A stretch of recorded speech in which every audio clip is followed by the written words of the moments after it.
आप जब बाहर जाओगे और आपसे ये पूछेंगे कि आप कहाँ गए थे 10 मई को, आपने क्या किया, और खाली आप ये बता के आओगे कि हमारे हेमराज सिंवर सर का एक रिटायरमेंट हुआ, उन्होंने पूरा जीवन सरकारी सेवा में दिया, उसके बाद में उन्होंने एक भोजन दान दिया, पर ऐसा नहीं है। भोजन दान तो चलते रहते हैं। उन्होंने संघ को समर्पण किया तो पूछेगा कौन सा संघ है, क्या बताओगे? समण संघ बताओगे। फिर पूछ लेगा समण क्या है, संघ तो समझ में आता है, समण क्या है। फिर अगर उसे नहीं समझा पाए तो आपका यहाँ आना बेकार हो जाएगा। फिर तो दावत ही दावत रहेगी, सिर्फ पेट की। जो यहाँ की दावत है वो तो हुई नहीं, क्योंकि अगर आप उस समझ के समझा नहीं पाए तो कोई फायदा नहीं। तो समन शब्द का अर्थ बताऊंगा और उसके साथ ये क्यों है समन संघ ये भी बताऊंगा। सवाल आपने तैयार रखे हैं, कागज पर लिख के तैयार रखें, और खाने के बाद आपके सवाल दिए जाएंगे।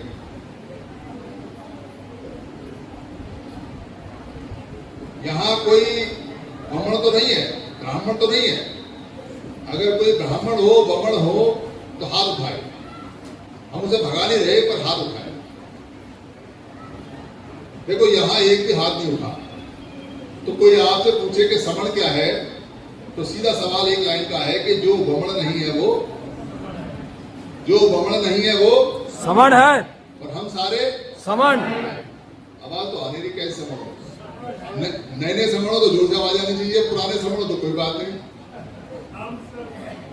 तो जो ब्राह्मण नहीं है वो समण है। ये सवाल का सबसे शॉर्ट आंसर है, सबसे शॉर्ट। अब वो कहेगा कि भाई तुम समण हो, जाति क्या है? यहाँ खींच के मारेगा आपको, कहाँ मारेगा? हाँ ठीक है, मान लिया समण हो, ये समण क्या होता है बाद में देखेंगे, पर ये बताओ समण हो तो जाति क्या है? यहाँ खींच के लाएगा, क्या बोलोगे?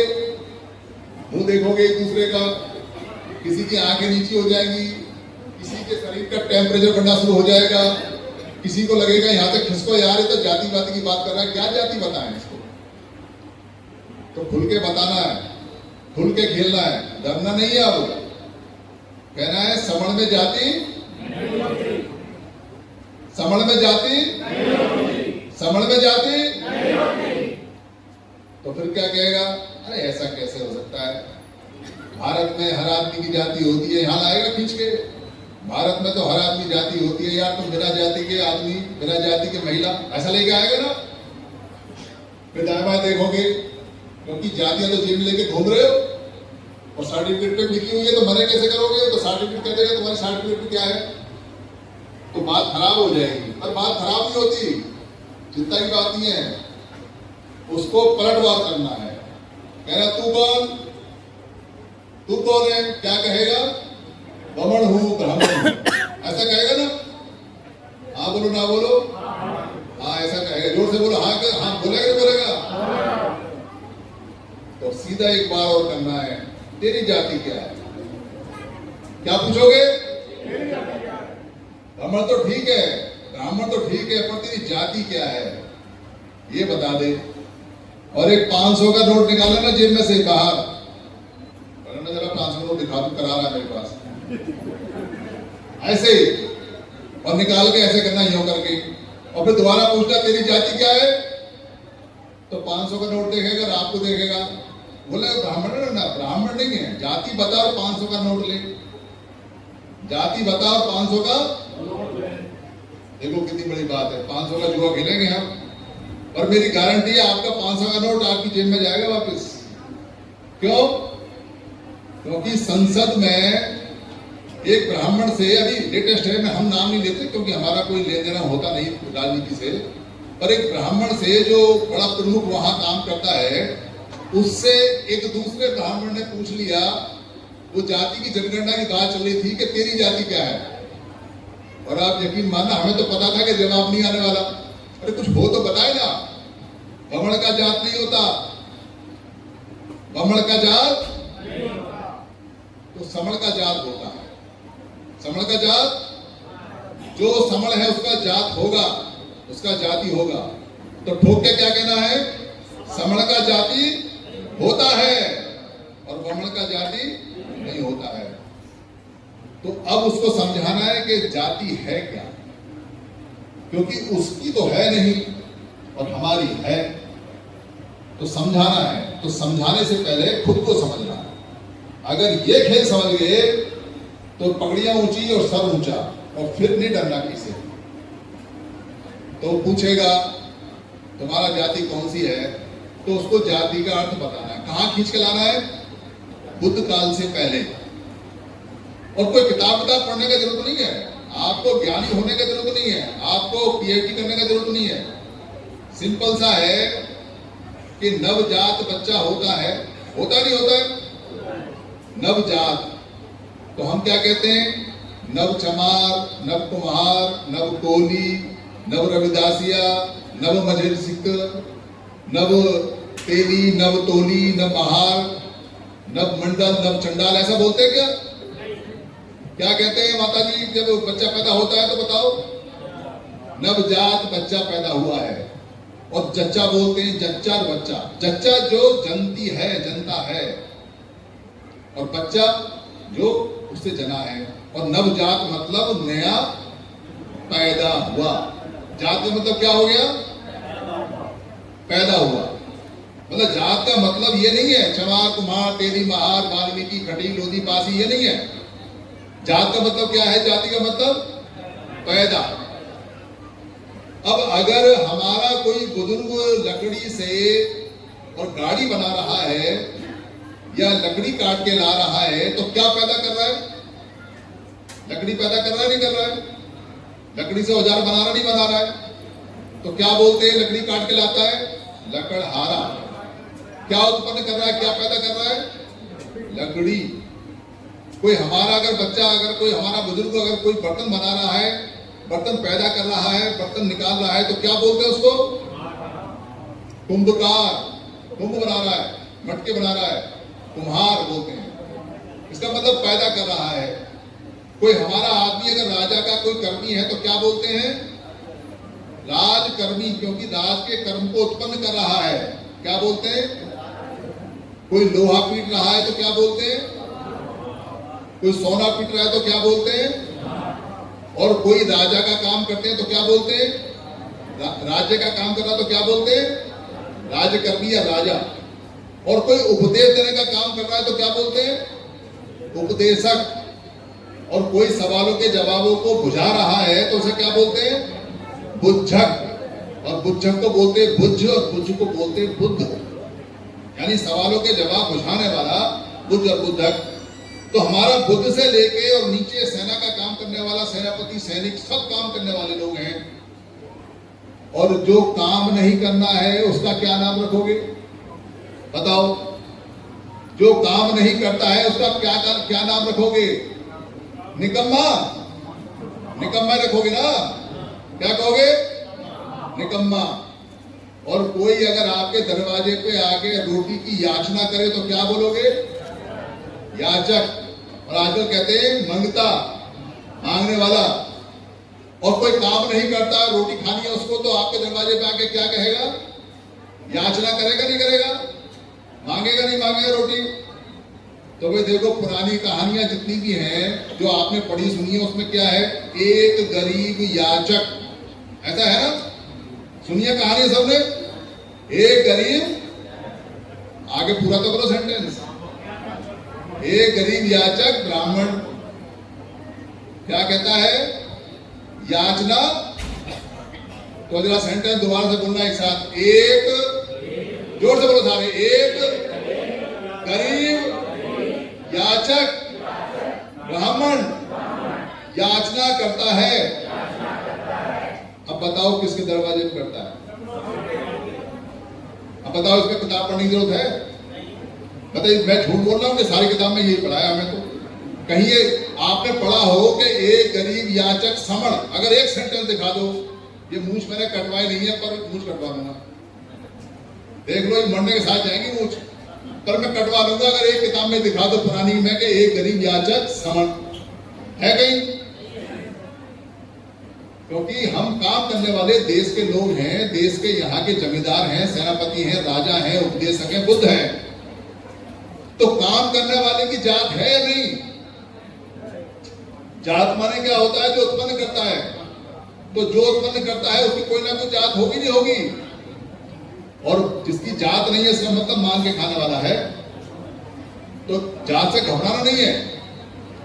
अब सवाल ये उठता है कि जात आज के समय गाली कैसे होगी? अभी तो गाली है ना, गाली कैसे हो गई? तो ये सवाल अगर आप समझ लोगे कि ये गाली कैसे हो गई और ये बीमारी कैसे हो गई, तो इससे लड़ जाओगे। आपके देश में बाहर से लोग आए, याचना करते हुए मांग के खाने वाले आ सकते हैं, बाउंड्री खुली रहती है, तो बहुत सारे लोग आए, अलग अलग देशों से आए, कुछ मंगोल से आए, कुछ मध्य एशिया से आए, कुछ अरब कंट्रियों से आए, कुछ समुद्र के रास्ते आए। उन सारे लोगों को हमने क्या कहा? बमन। क्यों कहा बमन? अब ये जो शब्द है, मैं समझ हूं वो समझा रहा हूं आपको। अब इसको बारीक से समझ लोगे तो हमेशा के लिए खेल खत्म हो जाएगा, आपका सर ऊंचा हो जाएगा। हम सारे भारत के लोग जो यहां रहने वाले हैं, हमने कभी अपने आप को पहले नहीं कहा कि हम समण हैं, हमें आवश्यकता नहीं थी। जैसे कोई मकान हमारा है और जब तक उसमें किराएदार नहीं आता तब तक हम कभी नहीं कहते कि हम इसके मकान मालिक हैं, क्योंकि हम तो हैं। पर जब किराए पे मकान हम उठा देते हैं तब कहते हैं ये किराएदार और हम मकान मालिक। तो बाहर से जो लोग आए, हमने उनको कहा कि सारे लोग बम हैं। बम माने उल्टे उल्टे हाथ के, तो बमन लोग हमने कहा। वह माने अलग होता है, वो माने दूसरा होता है। तो हमने उनको कहा कि ये बमन है।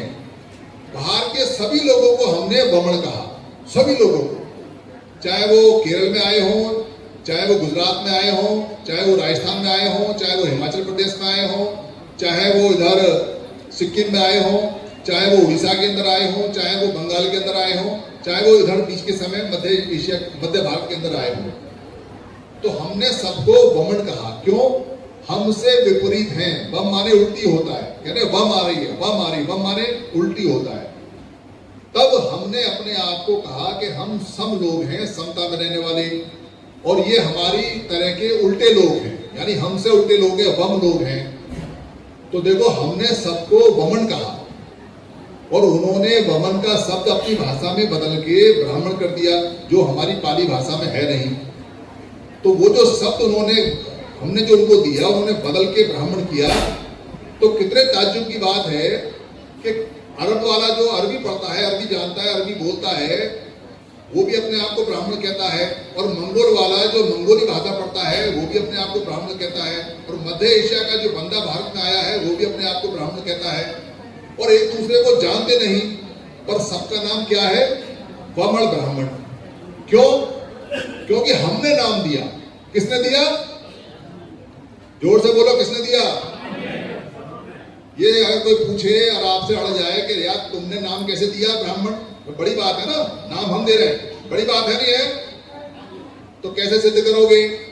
देखो, अगर यहां से 4 लोग उठ के इंग्लैंड चले जाएं, तो क्या हम इंग्लैंड वालों को ये कहेंगे कि तुम पाकिस्तानी हो, या वो हमें ये कहेंगे तुम बाहर के हो? बताओ। वो लोग हमारा नाम रखेंगे क्योंकि हम संख्या में 4 हैं और वहां 4 लाख हैं। तो हमेशा ज्यादा लोग थोड़े लोगों का नाम रखते हैं, इसलिए हमने उनका नाम रखा बमन, और बमन को उन्होंने ब्राह्मण किया। और तब हम यहाँ समण कहलाए, और समण का नाम बदल के उन्होंने किया शिरमण। क्या क्या? शिरमण। इसलिए जो बमण लोग हैं वो सारे के सारे शर्मण नहीं हो सकते, और जो शिरमण है वो बमण नहीं हो सकते, चाहे दुनिया इधर से उधर हो जाए। ये बात सांस्कृतिक रूप से किसने बताई हमें? डॉक्टर अंबेडकर ने।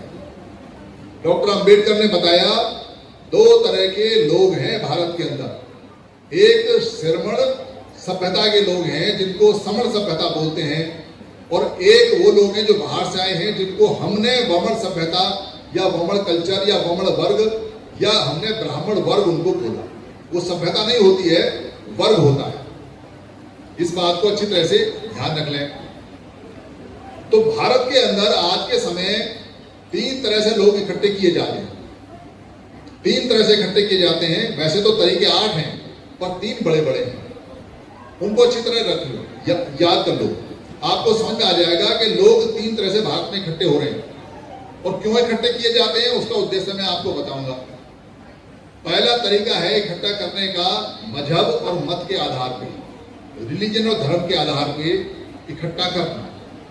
लोग अपने मत को, रिलीजन को या मत बनाते हैं और फिर लोगों को कहते हैं कि इस मत में आ जाओ, इस मत में इकट्ठा हो जाओ। दुनिया में जितने भी लोग हैं, जितने भी कंट्री हैं, सब चाहते हैं हमारे मत में, हमारे मजहब में लोग आ जाएं ताकि संख्या बढ़ जाए उनकी और लोग इकट्ठे हो जाएं। इसलिए अंग्रेज आए तो ईसाई धर्म लेके आए, कुछ लोग ईसाई हो गए। अरब से लोग आए तो वो मुस्लिम धर्म लेके आए, यहाँ मुस्लिम लोग हो गए।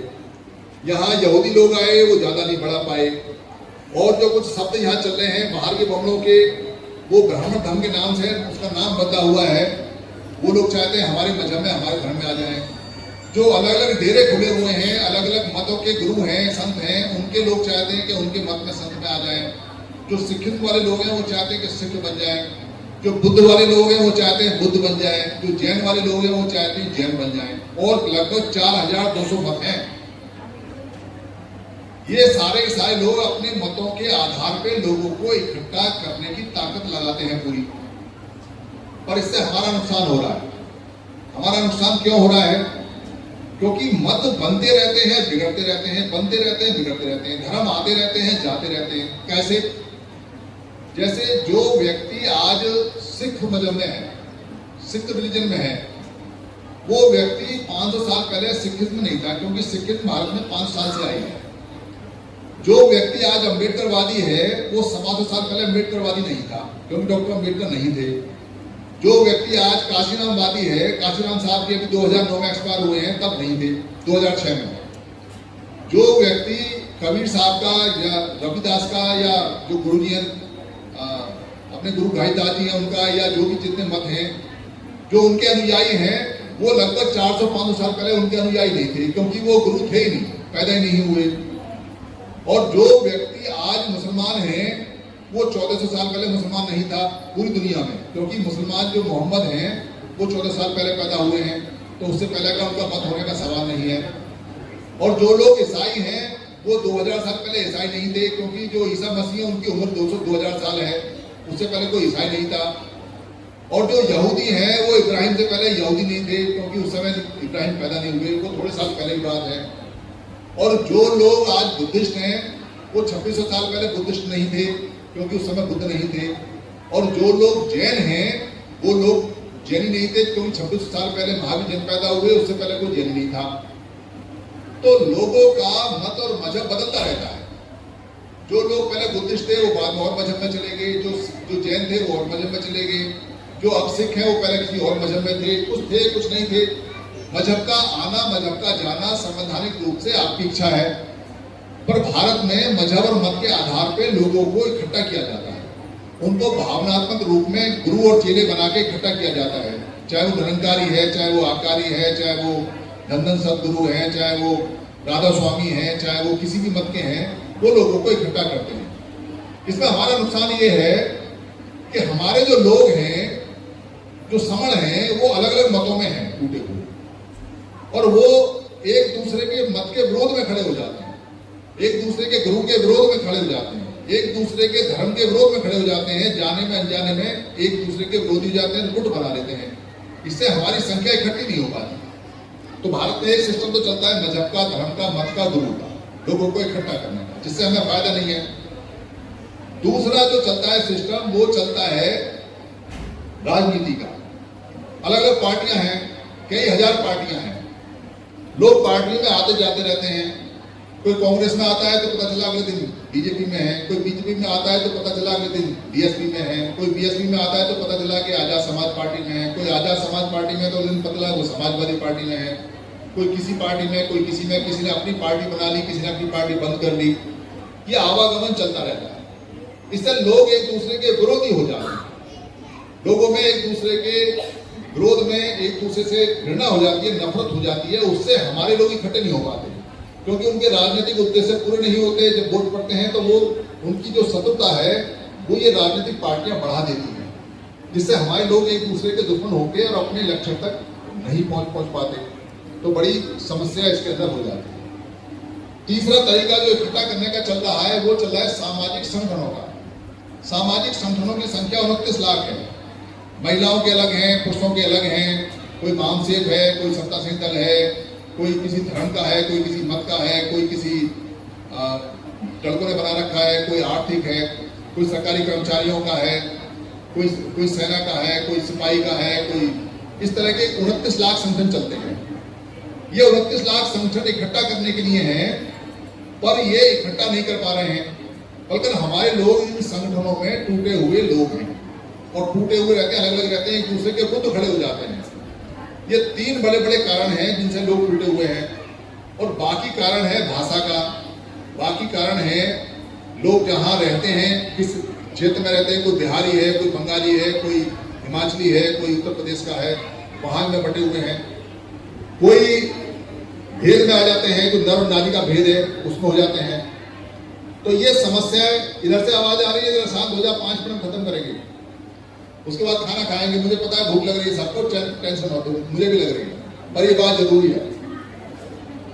तो ये 3 बड़े बड़े कारण के अलावा छोटे छोटे कारण भी हैं, पद का, पोस्ट का, पैसे का, अमीरी का, गरीबी का, ये है। इन कारणों की वजह से हम इकट्ठे नहीं हो पा रहे, पर एक कारण है जो इससे भी ज्यादा खतरनाक है और जो छुपा हुआ चलता है, जिसको कोई नहीं बताता, वो है नस्लीय कारण, रेस। आप किस रेस के हो, किस नस्ल के हो, उस पे परमानेंट वो कभी दिखाई नहीं देता, पर वो काम बहुत बुरी तरह से करता है। उस नस्ल के अंदर जिस नस्ल के लोग होते हैं, वो दूसरी नस्ल के लोगों को कभी अपने ग्रुप में, अपने घर में, अपने रिश्ते में, अपने नाम नाते में आने ही नहीं देते। भारत में 2 तरह की नस्ल चलती है, एक समण की और एक बमण की। जो बमण है वो नस्ल अलग है और जो समण है वो नस्ल अलग है।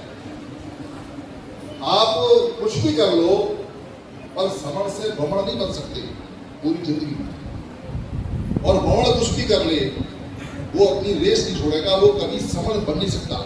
भारत में समणों ने कभी बमणों को एक्सेप्ट नहीं किया, उनको स्वीकारता नहीं दी, उनको हमेशा लड़े।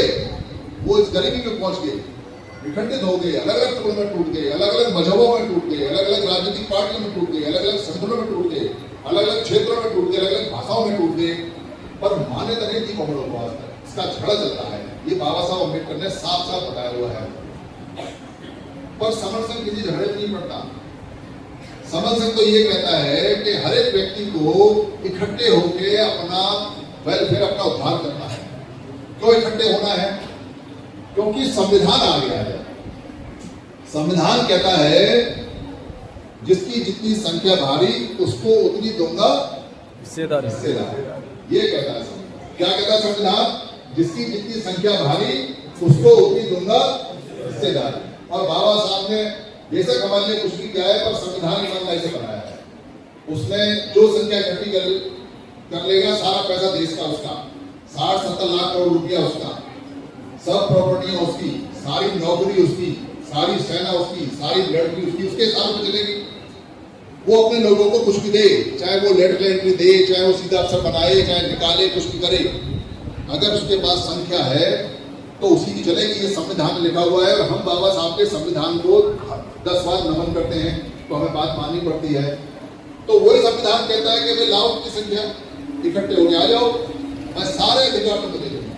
ये 60-70 लाख करोड़ का जो बजट है, तुम खर्च करना अपने ऊपर, अपनी कोठी बनाओ, अपनी बंगला बनाओ, अपनी कार बनाओ, अपना स्कूल बनाओ, हर बच्चे को नौकरी दो, हर बच्चे की बढ़िया करो, सब चीज आपकी है, पर संख्या बढ़ाओ, संख्या दो। संख्या का खेल है।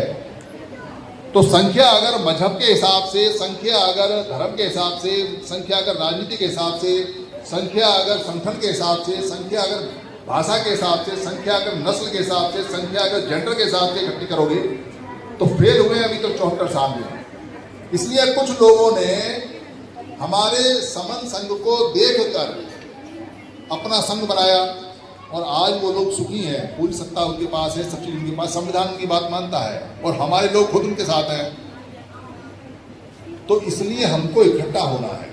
इसलिए समन संघ ये कहता है आप कुछ मत करो, आपको ना पैसा देने की जरूरत है, ना चंदा देने की जरूरत है, ना धरना देने की जरूरत है, ना प्रदर्शन करने की जरूरत है, ना पार्टी बनाने की जरूरत है, ना राजनीति करने की जरूरत है, ना संगठन बनाने की जरूरत है।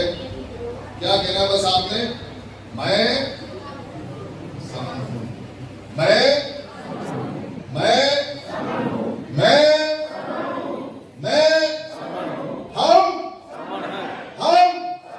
हमारा संघ। अभी नहीं बने समन, सारे हाथ उठने चाहिए। जानते हैं इतना रिकॉर्डिंग करना, जब कोई आके इनके हाथ चेक करेंगे बाद में जाके दिल्ली जाके चेक करेंगे हाथ किसको उठने, इधर करो जरा रिकॉर्डिंग। ऐसे बात नहीं बनेगी। या तो गला फूका जा रहा है, बताओ भूखे से लगवा रहे हो नारे हैं और आप भी उठा रहे हो। हाँ क्या आ जाओ जरा, आपके हिमाचल में आए, रात भर लगे, नींद आ रही है, पता है हमारी तो जो जब किसी की जाके सो जाऊँ सारे सो जाएंगे, उनको समझ थके हुए पड़े, हम तो चिल्ला रहे। हाँ आगे पीछे, हमारा संघ, हमारा संघ। अब हाथ उठाओ, समझो, अगर बमड़ो तो हाथ उठाना, हाथ उठाओ। हमारा संघ, हमारा संघ, छुड़ेंगे, जीतेंगे, छुड़ेंगे, जीतेंगे, छुड़ेंगे, जीतेंगे, जो जुड़े हैं, जीते हैं, जहाँ जुड़े हैं, हाँ जीते हैं, जब जुड़े हैं, सब जीते हैं, जितने जुड़े हैं, उतने जीते हैं। हमारा संघ। समन संघ, हम समण हैं, हम समन हैं, हम समण हैं। हम समन हैं।